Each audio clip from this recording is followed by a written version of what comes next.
आवाज आपकी, खबर हमारी। आप देख रहे हैं न्यूज 24 उल्लासनगर। वक्त आने पर उसका उजागर करेंगे और ये एक पॉलिटिकल स्टंट है और ये आने वाले चुनाव से पहले अटकाने का प्रयास कर रहे हैं। पारिवारिक संपत्ति और आभूषण को लेकर विवाद ने गंभीर रूप ले लिया है।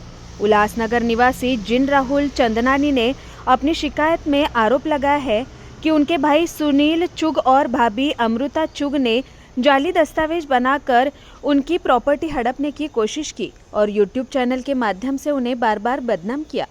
पीड़िता ने बताया कि उन्हें टीओ के नेता अजीत माखीजानी के कार्यालय में दीपक मंगतानी उर्फ रंगीला के जरिए बुलाया गया, जहां उनसे जबरन समझौते का दबाव बनाया गया। शर्त यह थी कि वो प्रॉपर्टी का हिस्सा छोड़ दे और आभूषण व नकदी भूल जाए। इनकार करने पर उनके पति के खिलाफ विनय भंग का केस दर्ज कर ब्लैकमेल किया गया। जिन चुग की शिकायत के आधार पर पुलिस ने सुनील चुग, अमृता चुग, भारती चुग, जय किशन परवानी, दीपक मंगतानी उर्फ रंगीला, अजीत माखीजानी, रेखा कपलानी और मुस्कान चुग के खिलाफ मामला दर्ज किया है।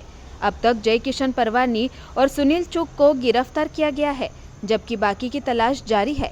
इस संबंध में टीओ के प्रवक्ता कमलेश निकम ने मीडिया से बातचीत कर कहा कि आगामी चुनावी माहौल को देखते हुए विपक्ष सदमे में है, इसीलिए झूठे केस में हमारे नेता अजीत माखीजानी को फंसाने का प्रयास किया जा रहा है।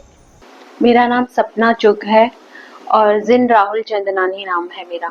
सर, कोई भी करवाना नहीं चाहेगा, लेकिन इन लोगों ने मुझे काफ़ी टॉर्चर किया, मुझे काफ़ी बदनाम किया मीडिया पे, तो मुझे करवाना पड़ा। क्यों बदनाम किया इन लोगों ने? सर, एक्चुअली मैं आपको स्टार्ट से बताती हूँ स्टोरी। मेरा एक्चुअली फर्स्ट डिवोर्स हुआ था। मेरी फर्स्ट अरेंज मैरिज हुई थी, जिसमें हमने म्यूचुअली डिवोर्स किया। इन लोगों को मतलब वो चीज़ अच्छी नहीं लगी, या इन लोगों ने वो चीज़ का इतना तमाशा बना लिया। तो जो फर्स्ट मैरिज से मेरी जो भी स्त्री धन वगैरह, थोड़ा गोल्ड, मेरी सेविंग से जो मेरा गोल्ड था वो मैंने सब पापा के पास रखा था। कोई भी लड़की पापा के पास ही रखेगी, मैं अपने पापा के पास ही रहती थी। तो मैंने जो भी वहां पे रखा था मैंने उनसे मांगा, तो मेरे भाई ने बोला कि नहीं, मैं नहीं दूंगा, तू जब तक हमारे पसंद के लड़के से शादी नहीं, वो दिल्ली में कहीं मुझे किसी कोई तो आदमी 2 बच्चे के बाप से शादी करवाना चाहता था। मैंने बोला नहीं, मैं नहीं करूंगी उधर। मेरी एक फ्रेंडशिप है किसी से, मैं वो लड़का मुझे पसंद है, मैं उसी से ही कराऊंगी। मैंने पापा से काफी टाइम उनकी बात भी करवाई थी। पापा को वो लड़का अच्छा भी लगा था और ये उनसे मिलने भी आने वाले थे, मिलने के लिए, शादी के लिए। इस बीच मेरे पापा की डेथ हो गई, हार्ट अटैक से उनकी डेथ हुई।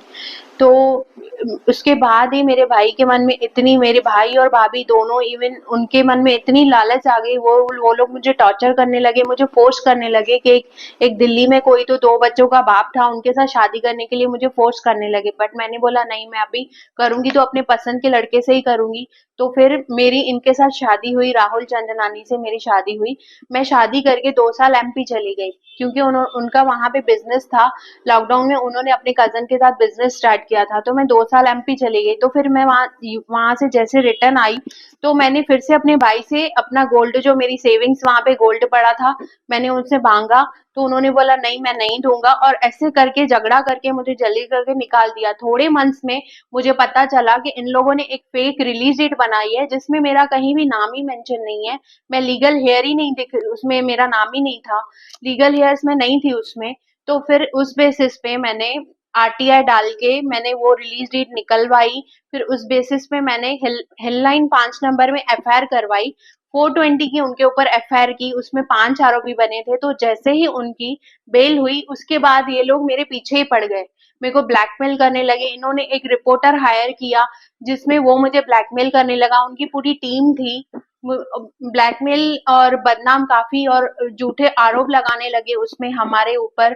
मेरे पति को बदनाम किया। इस बीच में मेरे पति की जॉब चली गई, हमारा समाज में रहना मुश्किल हो गया।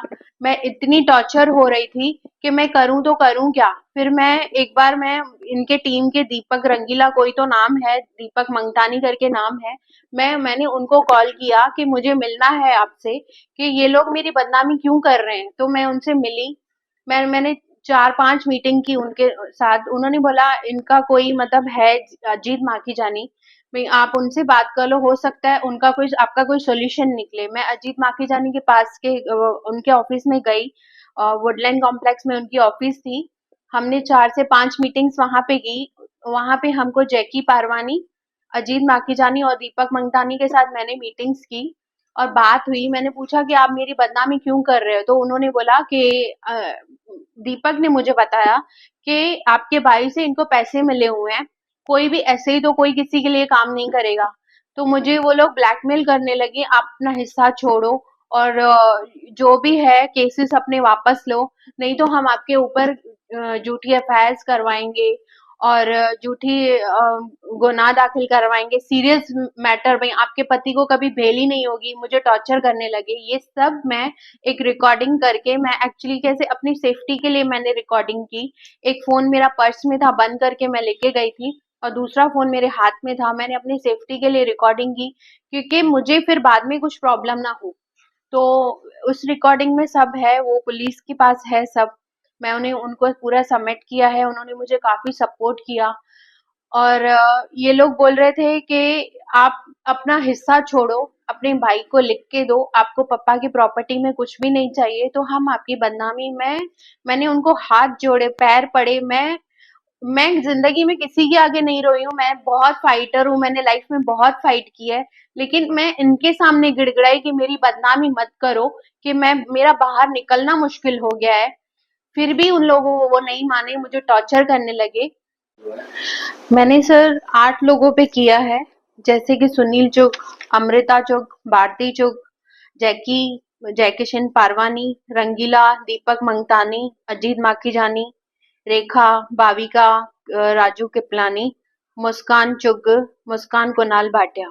एक्चुअली ना इन लोगों को कैसे इन लोगों ने ना पूरी टीम बना के षड्यंत्र रचा।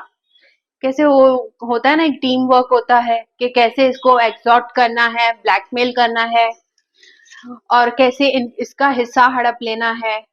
तो ये लोग ना क्या करते हैं, एक्चुअली टीम बनाते हैं, एक जने को टारगेट करते हैं। नहीं है, उन्होंने मेरे ऊपर 354 डलवाया, हमें जैसे एक कॉम्प्रोमाइजिंग पोजीशन में लेके आए, हमें झुकाएं उनके शर्तों के सामने और मेरे वाइफ को बोला कि अगर आप हक नहीं छोड़ोगे, अपना केस वापस पीछे नहीं लोगे तो हम ऐसे कंटिन्यू करते रहेंगे।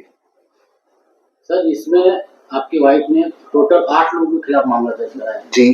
तो सर ये बता सकते क्या कि इसका क्या रोल था, मतलब 8 लोग के पीछे क्यों मामला? जयकिशन पारवानी रिपोर्टर हैं, न्यूज लेते हैं, पेड न्यूज लेते हैं, ऐसा हमें बताया गया। और दीपक रंगीला जी, उनको हमने कांटेक्ट किया तो उन्होंने बताया कि भाई उनका काम ही ये है कि भाई वो कस्टमर को जो है, अगर जो भी उनको कांटेक्ट करता है वो अजीत माखीजानी के ऑफिस में लेके जाते हैं। उनका ये काम है कस्टमर उनके ऑफिस में पहुंचाने का और उनका उसमें भी कमीशन रहेगा, इसीलिए उन्होंने ऐसा किया है। हमको बराबर से उन्होंने पहले नहीं बताया कि भाई जयकिशन पारवानी और ये सब मिले हुए हैं, बाद में हमको बताया कि भाई वो सब ये काम पैसे लेके करते हैं और वो बहुत डेंजर आदमी है, वो किसी के भी आगे नहीं झुकते हैं और उन सबकी पुलिस में बहुत बड़ी पहचान है और पुलिस हमारी जेब में, ये बोलते हैं। कल जो गुना सेंट्रल पुलिस स्टेशन में दाखिल हुआ है, हमारे व्यापारियों की बुलंद आवाज़ यही नहीं तो हमारे शहर में जब भी भ्रष्टाचार होता है, उस भ्रष्टाचार के खिलाफ किसी ने पहली आवाज़ उठाई होगी, वो है हमारे अजीत माखीजानी, जो महेश शुक्रमानी जी को, माजी नगर सेवक भारतीय जनता पार्टी के महेश शुक्रमानी जी को आने वाले चुनाव में 100% जो चुनाव हराएंगे। ऐसा हमारा युवा, जिसके ऊपर कल एक मामला दर्ज हुआ है सेंट्रल पुलिस स्टेशन में, खोटे मामले दर्ज करके, राज्य की सरकार इनकी है, गृह मंत्री इनके हैं, तो हमारे लोगों के ऊपर खोटे मामले दर्ज होना, इनको लग रहा है हम डर जाएंगे। इसके पहले भी हमारे ऊपर खोटे मामले दर्ज हुए, हम कभी भी डरे नहीं है। इसके पहले पंकज त्रिलोकानी के ऊपर खोटा मामला दर्ज हुआ है, दूसरी तरफ अजीत माखीजानी के ऊपर खोटा मामला दर्ज हुआ है। हम पुलिस से मांग कर रहे हैं कि यार इन्वेस्टिगेशन, फेयर इन्वेस्टिगेशन होना चाहिए। ओमी कलानी की मांग कर रहे हैं, हमारे नेता डरेंगे नहीं, इनसे लड़ेंगे, इनके भ्रष्टाचार को उजागर करेंगे, इनके वेश्याओं के धंधों को उजागर करेंगे, इनके लॉजिंग एंड बोर्डिंग के किस तरीके से व्यवसाय चल रहे हैं वो उजागर कर रहे हैं अजीत माखीजानी। इसमें राजनीतिक तौर पर लड़ाई होनी चाहिए, व्यक्तिगत तौर की लड़ाई करके खड़ने का मामला एक सीए, चार्टर्ड अकाउंटेंट, शहर का बड़ा उद्योगपति, बिल्डर, यही नहीं तो शहर में एक नीट एंड क्लीन इमेज व्यक्तिमत्व रखने वाले अजीत माखीजानी के ऊपर खड़ने का मामला कैसे दर्ज हो सकता है? खोटा मामला दर्ज कर रहे हैं। राज्य की सरकार तुम्हारी है और इनकी मस्ती है कि इनको लग रहा है सरकार इनकी, ये कुछ भी कर सकते हैं। कल पुलिस लेकर उनके घर पर पहुंचना, आखिर पुलिस कर क्या रही है? पुलिस के ऊपर किसी नेता पुलिस स्टेशन में जाए और उसके घर पर पहुंच जाए, पर मैं आज भी कहूंगा कि फेयर इन्वेस्टिगेशन होनी चाहिए। फेयर इन्वेस्टिगेशन नहीं हुआ तो उल्लासनगर के अंदर क्या होगा आने वाले दिनों में, किस तरीके से ये जो खोटे मामले दर्ज किए जा रहे हैं, ये सीधे तौर पर हम सीपी साहब के पास जाकर ये उजागर करेंगे कि किस तरीके से खोटे मामले दर्ज हो रहे हैं। महेश शुक्रमानी जी अजीत माखीजानी के ऊपर खोटे मामले दर्ज कर रहा है, हारने का डर सता रहा है। कभी भी मनपा चुनाव लग सकते हैं, 100% महेश शुक्रमानी चुनाव हारेगा, पर हारने के डर के वजह से जो 15 साल के अंदर जो इन्होंने शहर को लूटा है, वो लूटने का उजागर करने वाले अजीत माखीजानी को खोटे मामलों में फंसाया जा रहा है। आपको लग रहा है कि कहीं ना कहीं कि टीओके बीजेपी में शामिल नहीं हुई है, उसको लेकर दबाव की रणनीति बीजेपी अपना रही है? देखिए, ये जो निर्णय है ये ओमी कलानी लेने वाले हैं, पर दबाव में कभी ना कलानी झुके हैं ना उनके सिपाही कभी झुकेंगे। कलानी परिवार ने इस दबाव तंत्र के कारण जेल के सलाखों में गए हैं, अनेक लोगों को जेल में डाला है। दबाव करोगे और कहोगे कि भाजपा में आओ। कलानी कभी भी, ओमी कलानी और पप्पू कलानी जी कभी भी दबाव से डरे नहीं है। कलानी परिवार के ऊपर अनेक दबाव आए, अनेक संकटें आए, अनेक लोग जेल के सलाखों में गए ये झूठे मामले को लेकर, पर यह तय है कि हमसे लड़ोगे तो करारा जवाब मिलेगा। भारतीय जनता पार्टी में शामिल हो जाओ, इसके ऊपर गुने दाखिल करो। जब हम विधानसभा में चुनाव में नहीं लड़े, विधानसभा का चुनाव जब हम लड़े, ओमी कलानी जी को भर भर के लोगों ने वोट किया, हमारा पराजय हुआ रहेगा, पर महानगर पालिका में जीत हमारी तय है। हमारे ऊपर गुने दाखिल कर दो, हमको जेल के सलाखों में डाल दो, हमारे ऊपर हमारे हत्याओं का प्रयास करो। भाजपा के कुछ नेता हमारे नेताओं की हत्या करने की कोशिश कर रहे हैं। मैं आज भी कह रहा हूं, हमारे पास प्रूफ है, मनपा चुनाव के पहले ये कभी भी किसी के ऊपर भी हमला कर सकते हैं, पर रोक टोक जवाब देंगे। हमले का जवाब हमले से होगा, गुने का जवाब गुना दाखिल करवाएंगे। मैं आज भी आपको स्पष्ट तौर पर कहना चाहता हूं कि खोटा एफआईआर दाखिल करके यदि दबाव तंत्र के वापर करके यदि भाजपा में शामिल होने का यदि किसी ने निर्णय बता रहे होंगे तो वो सरेआम गलत है। ऐसा कभी नहीं होगा। दबाव तंत्र का वापर करके हमारे नेताओं के ऊपर एफआईआर दाखिल करना है और कहेंगे भाजपा में आ जाओ, ये कभी भी ओमी कलानी स्वीकार नहीं करेंगे। इनके जो वरिष्ठ नेता हैं उनसे हमारी बातचीत चालू होगी, मुझे नहीं पता, ओमी कलानी जी बातचीत करते होंगे, चर्चाएं चालू होगी, पर स्थानिक नेताओं को डर है कि यदि हमने इस तरीके के मनपा चुनाव में कलानी के कैंडिडेट यदि उनके सामने गए तो इनकी हार निश्चित है और महेश शुक्रमानी को हराने से कोई हारना तय है। 100% चुनाव हारेंगे। ये बौखलाहट है। ये बौखलाहट के कारण एक अच्छे छवि का नेता उसके ऊपर खड़ने का गुना दाखिल कर देना और पुलिस उसके साथ में घर पर लेके जाना, इतनी दादागिरी सत्ता की। ये सत्ता की दादागिरी ज़्यादा टाइम नहीं चलेगी। सत्ता की दादागिरी अच्छे अच्छे लोगों की चली गई।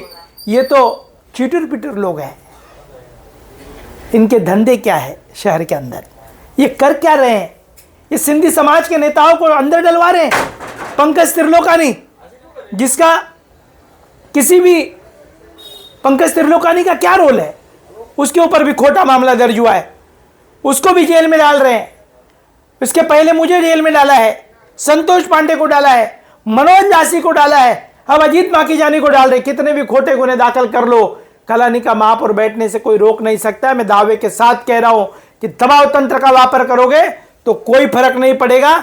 जिस और मजबूत होकर अजीत माखीजानी निकलेंगे और संघर्षात्मक नेता बनेगा हमारा, और चुनाव जरूर जरूर महेश शुक्रमानी को हराएंगे। ये जो खोटा मामला खड़ने का दाखिल हुआ है, सोचो शहरवासियों, जो 100 करोड़ से भी ज्यादा जिसकी मालमत्ता है, जो बड़ा बिजनेसमैन है, जो सीए है, जो चार्टर्ड अकाउंटेंट के तौर पर शहरवासियों की समस्याओं को हल कर रहा है, जो व्यापारियों की बुलंद आवाज बनकर काम कर रहा है, जो 36 नंबर पैनल में करोड़ों का भ्रष्टाचार उजागर कर रहा है, वो कैसे खड़नी मांग सकता है?